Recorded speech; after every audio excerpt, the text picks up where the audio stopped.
पिता पुत्र पवित्र आत्मा के नाम पर आमीन। आप सबों को जय यीशु। मेरे भाई मेरी बहन, अभी हम लोग स्तोत्र 136 पर मनन चिंतन कर रहे हैं। ये किस तरह शुरू होता है? प्रभु की स्तुति करो क्योंकि वह भला है, उसका प्रेम अनंत काल तक बना रहता है। इसमें एक विशेषता है, जैसे हम पढ़ेंगे हमको समझ में आएगा।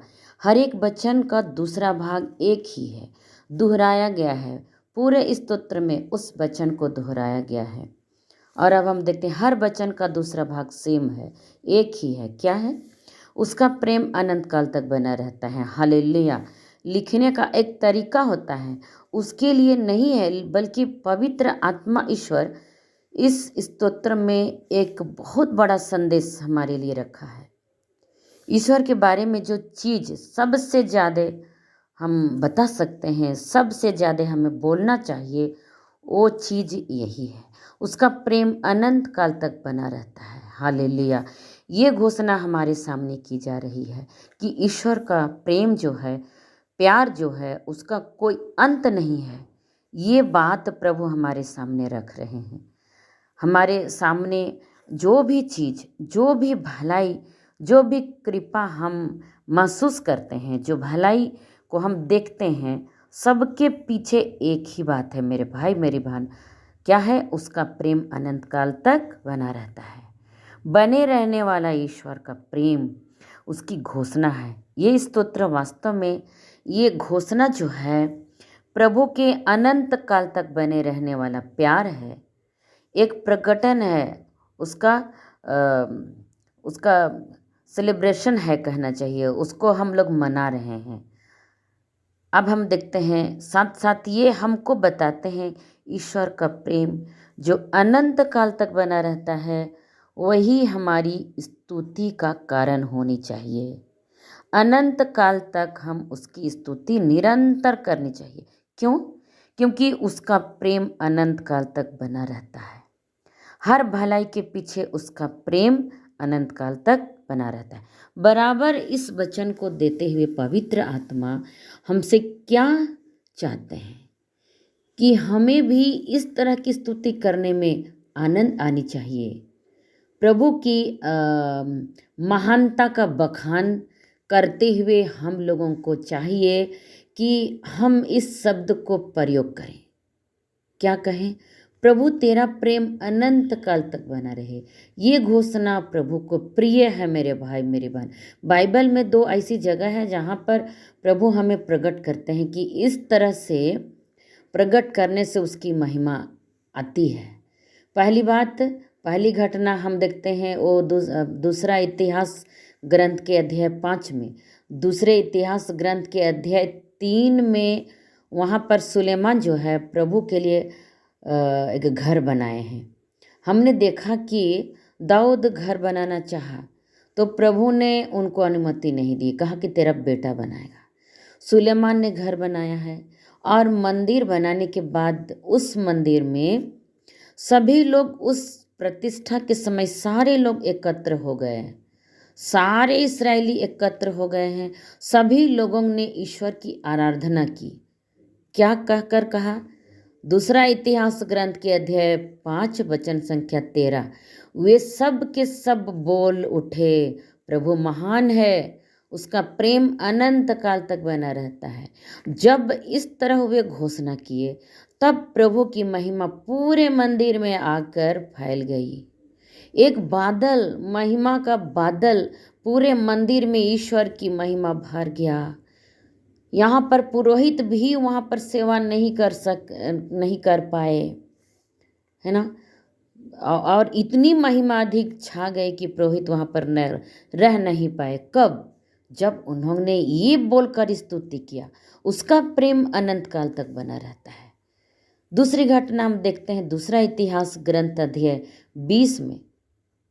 यूदा का राजा यहोशफत के खिलाफ 3 शत्रु मिलकर आए। मोआबी, एदोमी और अम्मोनी लोग 3 शत्रु मिलकर यूदा के खिलाफ आए। राजा यहोशफत थोड़ा धर्मी राजा था। प्रभु से पूछा, मैं क्या करूं? प्रभु ने कहा, कोई बात नहीं, मैं युद्ध करूंगा। सैनिक आगे नहीं जाएंगे, उसके पहले आगे आगे स्तुति करने वाले लोग, गायक मंडली के लोग वस्तु धारण करते हुए, पवित्र वस्त्र धारण करते हुए उनको जाने के लिए कहो।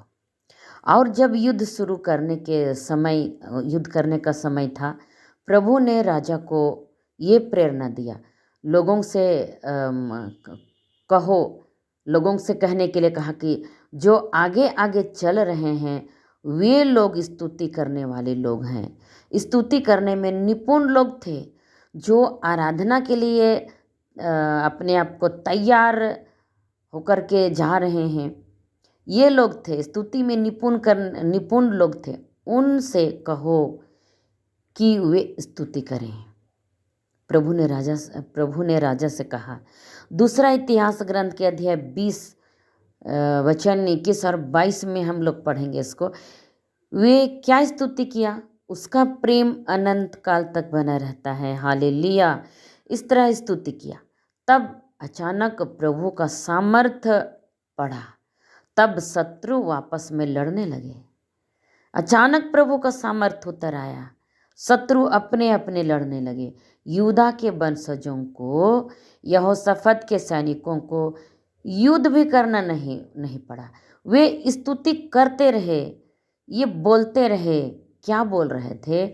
उसका प्रेम अनंत काल तक बना रहता है, हालेलुया। ये लगातार, एक बार नहीं, 2 बार नहीं, 3 बार नहीं, ये लगातार ये स्तुति कर रहे थे। प्रभु का प्रेम अनंत काल तक बना रहता है, ये स्तुति कर रहे थे। जब ऐसा बोला, प्रभु की आत्मा प्रकट हुई, वहाँ पर सामर्थ्य उतर आया और वहाँ पर शत्रु में ही अनबन हो गया और वे लोग आपस में लड़ते रहे। मेरे भाई मेरी बहन, प्रभु हमें क्या संदेश देना चाहते हैं? हमें अपने जीवन में निरंतर यह बोलना चाहिए, प्रभु तेरा प्रेम अनंत काल तक बना रहता है। 1 दिन नहीं, 2 दिन नहीं, 3 दिन नहीं, जब हम अच्छा रहते हैं तब नहीं, उस समय नहीं, जब हम सुख में रहते हैं उस समय नहीं, लेकिन हमेशा बोलते जाना है, प्रभु तेरा प्रेम अनंत काल तक बना रहता है, प्रभु तेरा प्रेम अनंत काल तक बना। देखिए पुराने व्यवस्थान में उसका प्रेम कैसा था, आज भी उसका प्रेम कैसा है। तो प्रभु का प्रेम अनंत काल तक, जीवन के अंत तक, संसार के अंत तक भी उसका प्रेम बना रहेगा। हम जब पाप में हैं तब भी हमें बोलना है कि प्रभु तेरा प्रेम अनंत काल तक बना रहता है। जब हम तकलीफ में हैं मेरे भाई मेरे बहन, तब भी हमको बोलना है, प्रभु तेरा प्रेम अनंत काल तक बना रहता है। जब हम दूर भाग रहे हैं, प्रभु से दूर भाग रहे हैं, तब भी हमको बोलना है, प्रभु तेरा प्रेम अनंत काल तक बना रहता है। इसलिए हम लोगों को चाहिए कि इस वचन को बराबर अपने स्तुति का शब्द बनाएं और निरंतर हम ये बोलकर स्तुति करें, प्रभु तेरा प्रेम अनंत काल तक बना रहता है, जिससे हमारे जीवन में चमत्कार होने पाए। जिस तरह देखिए यहोशाफात के जीवन में हुआ, उनको लड़ना नहीं पड़ा, सैनिक अपने आप लड़े और वे नष्ट हो रहे हैं। जब हम इसको दोहराएंगे, प्रभु तेरा प्रेम अनंत काल तक बना रहता है, तब हमारे जीवन में भी चमत्कार होंगे। ईश्वर को धन्यवाद। जय यीशु।